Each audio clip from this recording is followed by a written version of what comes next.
बिस्मिल्लाहिर्रहमानिर्रहीम। अस्सलाम वालेकुम। कैसे हैं आप सब? उम्मीद करती हूँ खैरियत से होंगे। इंशाअल्लाह अल्लाह पाक के फजलो करम से ठीक ठाक होंगे। प्यारे नाजरीन, आज हम आपको चुगलखोर और किसान का वाकया सुनाएंगे। ये वाकया सबक आमोज है, तो चलिए वीडियो शुरू करते हैं। किसी जमाने की बात है कि किसी गांव में एक चुगलखोर रहता था। उसे चुगली खाने की बहुत आदत थी। जब तक वो किसी की चुगली नहीं खा लेता, उसे चैन नसीब नहीं होता था।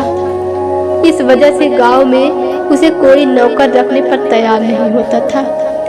आखिर भूख से तंग आकर उसने अपना गांव ही छोड़ दिया। चलते चलते वो एक गांव में पहुंचा जहां उसे कोई नहीं जानता था। वो एक किसान के पास इस शर्त पर मुलाजिम हो गया कि वो तनख्वाह नहीं लेगा, सिर्फ रोटी कपड़ा लेगा। उसके अलावा हर 6 माह बाद उसे किसान की एक चुगली खाने की इजाजत होगी। चुगलखोर बड़ी मेहनत से काम करता रहा। वक्त गुजरता गया और किसान ये शर्त भूल गया। उधर चुगलखोर बड़ी बेचैनी से वक्त गुजरने का इंतजार करता रहा। आखिर खुदा खुदा करके 6 माह गुजर चुके। अब वो शर्त के मुताबिक किसान की चुगली खा सकता था। एक दिन किसान अपने खेतों में काम कर रहा था। घर में उसकी बीवी अकेली थी। ये देखकर चुगलखोर उसकी बीवी के पास गया और बड़ा ही रहमदिल बनते हुए कहने लगा, किसान कोढ़ी हो गया है और उसने अब तक ये बीमारी तुमसे छुपा रखी है। वो बड़ी हैरान हुई और बोली, मुझे कैसे मालूम होगा कि वो कोढ़ी हो गया है? चुगलखोर ने बताया कि कोढ़ी का जिस्म नमकीन होता है। अगर अपनी तसल्ली करना चाहो तो किसान के जिस्म को चाट कर देख लो। किसान की बीवी चुगलखोर की बातों में आ गई। उसने चुगलखोर से कहा कि वो कल किसान का खाना लेकर खेतों में जाएगी तो किसान के जिस्म को चाट कर जरूर देखेगी। चुगलखोर किसान की बीवी से ये बातें करके सीधा खेतों की तरफ गया। किसान खेती बाड़ी के कामों में लगा हुआ था। चुगलखोर किसान के पास पहुंचा और उससे कहने लगा कि तुम इधर खेतों के काम करते फिर रहे हो, उधर तुम्हारी बीवी पागल हो गई है। किसान बड़ा हैरान हुआ। चुगलखोर ने उसे यकीन दिलाते हुए कहा कि मैं सच कह रही हूँ, वो तो पागलपन में आदमियों को काटने भी दौड़ती है। किसान कामकाज छोड़कर सोच में पड़ गया। उसने दिल में सोचा कि नौकर ठीक ही कह रहा होगा। इस किस्म का झूठ बोलने की इसको भला क्या पड़ी है? चुगलखोर ने उसे परेशान देखकर कहा कि तुम्हें मेरी बात पर अगर यकीन नहीं तो कल जब वो खाना लेकर आएगी उस वक्त देख लेना। जब चुगलखोर ने ये जान लिया कि किसान उसकी बातों में आ गया है तो वहां से उठकर किसान के सालों के पास पहुंच गया। वो एक दूसरे गांव में रहते थे। चुगलखोर ने उन्हें बताया कि तुम यहाँ मजे कर रहे हो और तुम्हारा बहनोई तुम्हारी बहन को रोजाना बड़ी बेदर्दी से मारता है। उन्होंने हैरान होकर कहा कि हमारी बहन ने तो कभी नहीं बताया। चुगलखोर ने कहा कि वो बेचारी शर्म के मारे तुम्हें कुछ बताती ही नहीं। उन्होंने कहा कि हम तुम्हारी बात पर कैसे यकीन कर लें।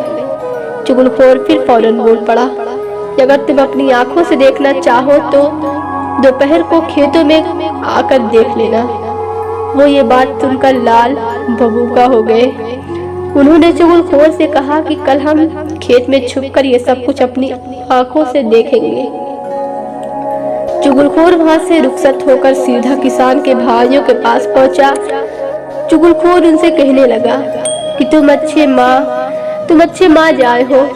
तुम्हारा भाई हर चौथे रोज अपनी बीवी के भाइयों से पिटता है और तुम्हें उसकी कोई खबर भी नहीं। किसान के भाई गुस्से से तिलमिला उठे। चुगलखोर ने यकीन दिलाने की खातिर उनसे भी कह डाला कि कल दोपहर के खेतों में आकर देख लेना। दूसरे दिन किसान की बीवी खाना लेकर खेतों में गई। रोटी रखकर वो किसान के पास ही बैठ गई। किसान ने बड़े गौर से उसकी हरकतों को देखने लगा। बीवी ने रोटी करीब करने के बहाने से किसान के और नजदीक होने की कोशिश की। उस पर किसान जरा पीछे खिसक गया। अब बीवी को यकीन हो गया कि दाल में कुछ तो काला है। किसान ने रोटी लेने के लिए हाथ आगे बढ़ाया तो उसने झपट कर किसान की कलाई पकड़ ली। किसान उछलकर पीछे हट गया। अब उसे यकीन हो गया कि उसकी बीवी पागल हो गई है। बीवी एक बार फिर आगे बढ़ी और जुबान निकालकर किसान को चाटने की कोशिश करने लगी।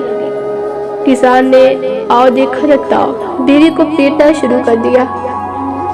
किसान के सारे साले करीबी खेत में छुपे हुए थे। ये देखकर बाहर निकल आए और किसान पर टूट पड़े। एक दूसरे खेत में छुपे हुए किसान के भाई भी मैदान में उतर पड़े। सबने एक दूसरे को इतना मारा कि खून में सब के सब नहा गए। आखिर इधर उधर के लोगों ने उन्हें आकर एक दूसरे से अलग किया। जब उनका गुस्सा कम हुआ तो लोगों ने लड़ने की वजह दरियाफ्त की। सबने अपनी अपनी बात सबको बताई।